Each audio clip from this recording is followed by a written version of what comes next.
नमस्कार, मैं हूं आपके साथ अग्रिमा जादौन और आप देख रहे हैं मिलत टाइम्स। आज हम बात करेंगे एक ऐसे मुद्दे पर जो देश की राजनीति में इन दिनों खूब चर्चा में है, वो है जाति जनगणना। इस मुद्दे पर भारतीय जनता पार्टी यानी कि बीजेपी की स्थिति को लेकर काफी विवाद हो रहा है। तो चलिए जानते हैं इस विवाद के पीछे की पूरी कहानी।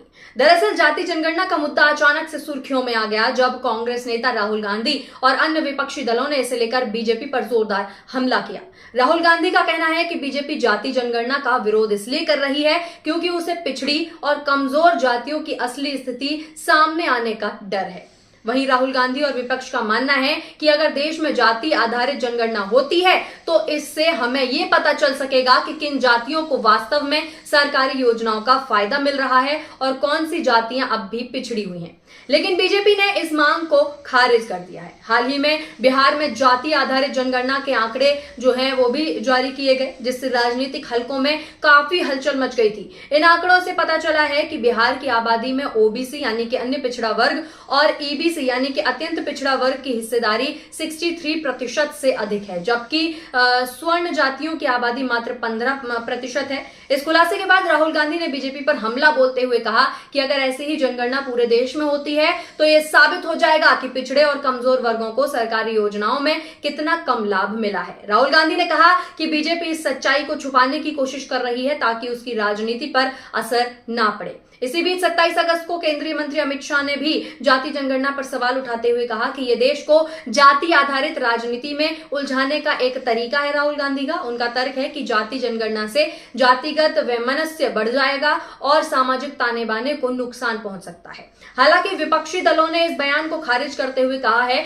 कि बीजेपी जानबूझकर इस मुद्दे को भटका रही है ताकि देश की असली समस्याओं से ध्यान हट सके। अभी हाल ही में कांग्रेस ने जाति जनगणना को लेकर बीजेपी पर दबाव बढ़ाते हुए कहा कि जाति आधारित आंकड़े देश की वास्तविक सामाजिक संरचना को उजागर कर सकते हैं। राहुल गांधी ने 28 अगस्त को एक बयान में कहा था कि अगर पूरी तरह से जाति जनगणना हो तो यह साबित हो जाएगा कि पिछड़े और दलित वर्गों को उनके अधिकारों से वंचित किया गया है। उन्होंने जोर देकर यह भी कहा कि बीजेपी जाति जनगणना से इसलिए भी डर रही है क्योंकि इससे उनकी सरकार की नीतियों की असलियत सामने आ सकती है। कांग्रेस ने यह भी दावा किया कि अगर सभी राज्यों में जाति जनगणना की जाती है तो इससे सरकारी योजनाओं का सही लाभ सही लोगों तक पहुंच जाएगा।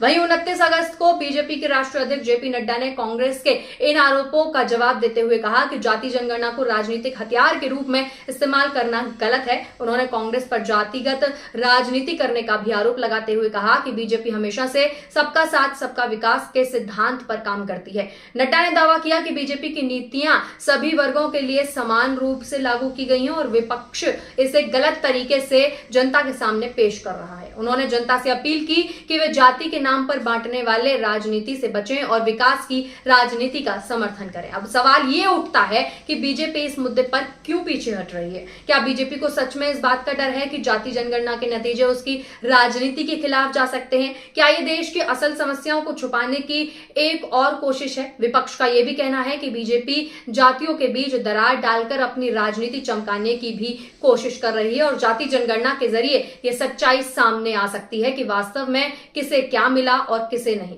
विपक्षी दल इस मुद्दे को लेकर लगातार बीजेपी पर दबाव बना रहे हैं। उनका कहना है कि अगर जाति जनगणना हो जाती है तो इससे सभी को अपनी जाति के आधार पर मिलने वाले लाभ और सुविधाओं की सही जानकारी मिल सकेगी। ये सिर्फ आंकड़ों की बात नहीं है बल्कि इससे उन नीतियों को भी बेहतर तरीके से लागू किया जा सकेगा जो वंचित और पिछड़े वर्गों के लिए बनाई गई हैं।